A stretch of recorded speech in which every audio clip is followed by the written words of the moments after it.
I actually recorded this episode, Sunday Scaries, last week.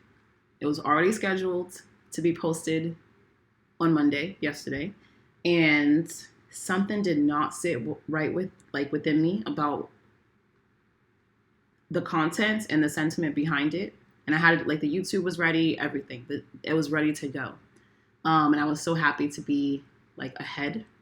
And yeah, it just didn't sit right with me. And then I came across this TikTok, and the woman was talking about how, I don't know if any of you listening consume business, solopreneur type freelancer, 57 revenue streams type of TikTok content. But she was talking about how the style of business TikToks is changing now and inevitably going to change a lot. And the style that it is now is similar to how the original podcast came off.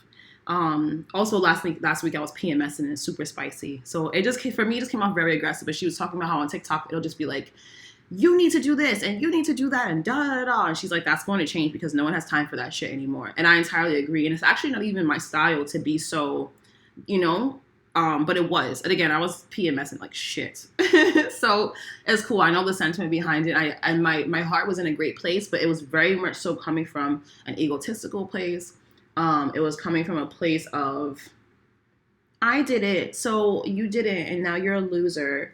And that's not me. That's not my vibe. So some point, I think right after I watched it on Saturday, I think it was, I unpublished on Spotify, unpublished on YouTube, and said, I'll re-record it next week or record something different. So here we are. This is about the Sunday Scaries. Now, I'll tell you originally, again, like I was saying, originally I was like, everyone who has the Sunday Scaries is a fucking lame and they need to change their life. I still agree with that sentiment, though. It's just how it came off. And for me, I'll say this from my personal experience, a big mission of mine in life throughout my 20s, I did the corporate thing, I did the startup thing, I did the 9 to 5, I did the 24/7 on call type vibes. I've done it all basically. And I did used to experience the Sunday Scaries, and I wanted to create a life for myself. It was a big part of the inspiration behind creating the life I have now, which is crazy. Sometimes you forget to just look at how far you've come, right? I wanted to create a life where I was never dreading the next day. That never sat right with me. Or how, we were taught Wednesday comes, right? It's hump day, so you're over the hump. So let's celebrate, you made it over the hump, yay. And then Friday comes and you're like, okay, I made it to Friday. Now it's the weekend, so let me get fucked up and get drunk out of my mind every weekend. And then again, Sunday you have the Sunday Scaries, which is honestly also anxiety from all the drinking. And then Monday comes and you're like, oh, it's Monday. I hate Monday. I didn't want to entertain that type of lifestyle. And so in my 20s, I made it a mission to change my life, to change how I am employed, and to change how I work so that I never had to dread the next day. Because also, if we just take a step back, if we were trained to be employees in school. It's a great marketing plan. They've done a great job. And that whole system comes with it. The Sunday Scaries, I hate Monday. Oh, it's Wednesday, it's hump day. Friday's here, finally I made it to Friday. You enjoy the weekend. Oh, the weekend's so short, and then boom, Sunday Scaries, and then you get drunk all weekend. And that whole system is not a coincidence. And so for me, what I did was I transitioned into working for myself. And before I even was able to do that, I transitioned into getting jobs that allowed me to look forward to the next day. Now I very often don't even know what day it is. Labor Day was yesterday. I didn't find out it was Labor Day until Thursday. I had no idea. If we take a step back though, I don't know if people hear the lack of gratitude that they express when they say something like, tomorrow's Monday. What a blessing that you get to see a new day and you're sitting here dreading it. That's a very scary way to live for me. And I think that's why when I first recorded this podcast, I was just coming off so salty and so spicy because I think some part of it is grief. And my brother died last summer. And so, to also, I was so depressed afterwards as well. So to have the opportunity to have another day and then to dread that day is just wildly disrespectful to me. I do still feel that way though. Like that's just wildly ungrateful. And I don't think that people hear themselves when they're like, man, I just can't wait to get to Friday. So do you hate your life? Like, do you hate your existence? Is your job that bad? Is it that bad that you're just counting down to Friday every week? Or then like, if you've ever been around people who only count down to vacations, or they're like, oh, it's winter. I can't wait for spring. Spring comes. Oh, I can't wait for summer. Oh, it's too hot. I can't wait for fall. I love the fall. Which do you want? Like, what do you want? Are you ever content? Are you ever present? Does anything fulfill you?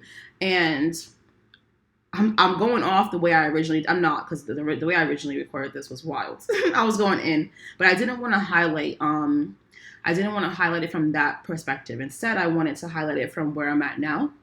But I just give you that as context because that really is what goes through my mind, especially with being back in the States. To be honest, it's one of the hardest parts about being here after living abroad for so long is I just wasn't around that. Like everyone, something about travels and who you encounter, there's a stronger responsibility for your existence and what your day looks like, I feel. So when I was amongst digital nomads, I feel like everyone, again, just took more responsibility for where they're at in life and what their days looked like. And they interpreted it as, if there's something that I don't like about this, it's on me to change it. And being back here, everyone, it just comes off so defeated. And it takes, honestly, luck. Thank God I have worked on myself so much because it takes a lot of work to maintain the mentality I have, the optimism, the gratitude that I have being around such a defeatist attitude. But I also surround myself with other freelancers and such. So for those of you who may be experiencing the Sunday Scaries, as I was at one point too, if you cannot see how to make your way out of it, that's fine. Fuck the how, just focus on what it is. And what it is you don't want a life where you have to dread the next day or count down to the next Friday or the weekend or the next vacation or the next season. Your first job is to believe that it is true, to believe that it is possible to have a life where you get excited when you wake up each day. And I'm here to tell you that that is absolutely possible. And before I even knew how I would get there, I had no idea. I just knew that I would get here. So don't even worry about how you're going to get there, what's going to happen. Who knows what could change tomorrow? I don't know. But I was very confident in believing that it was possible. And when you believe that it's possible, then all you're going to see is opportunities that prove that to you. And so I hope that I can be an opportunity of proof for you. I do not work. Well, Mondays I usually work, but I don't do meetings on Mondays. I don't do meetings on Fridays. I don't do meetings before 11 a.m. Honestly, very rarely before noon. I like to have my mornings to be creative. But if I do have a morning meeting, it starts at 11, nothing before that. I usually don't talk to anyone before 11. I don't like using my voice before 11. I like to work on Saturdays, but I don't work on Sundays. But yeah, all that to say, I cannot tell you last time I had one recently because she's one of my homies. She's also a client, but I don't do meetings on Mondays. I don't do meetings on Fridays. All my clients know it. Don't even ask for it. It's not happening. It's just a non-negotiable. It is the greatest thing I've ever done for myself because also Fridays are just not meant to be worked. And to go to the woo-woo side of things, Fridays are ruled by Venus. I'm a Taurus. It feels physically impossible for me to work on Friday. It's really hard. Even writing the Friday report, oh my God, you would think I was writing a fucking thesis on biochemistry or some shit. But yeah, I hope, please, if you'll let me be proof. And also I have so many friends who are proof of this. And I'm so grateful to have those friends because I continue to welcome opportunities that show me that this, like, I can design my ideal lifestyle. And I have, for now, until the next one. I think I'm kind of shifting my ideal lifestyle right now. that new lifestyle, whatever's coming, definitely still does not involve calls on Mondays and Fridays. It's not happening. But whatever yours is, you got that. Just focus on getting it. And if you need a little exercise, there's something I call the ideal day exercise. I love it so much. I give it to a lot of my clients from homework. And basically, you write about your ideal day 3 days from now. So it's September 5th, October, November, December, right? December 5th. It's December 5th. What's the vibe? How do you wake up? What do you see? What do you smell? Go through your whole day. What do you eat? Who are you with? What do you do?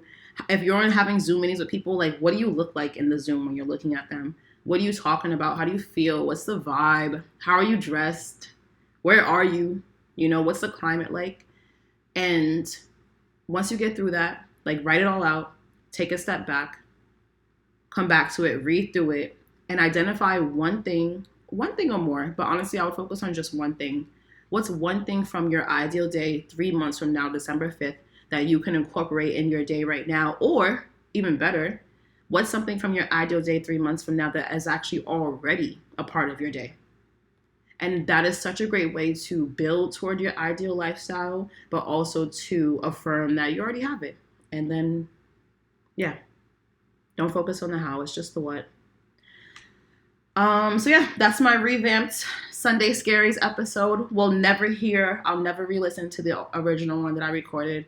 Just know that I was spicy as fuck.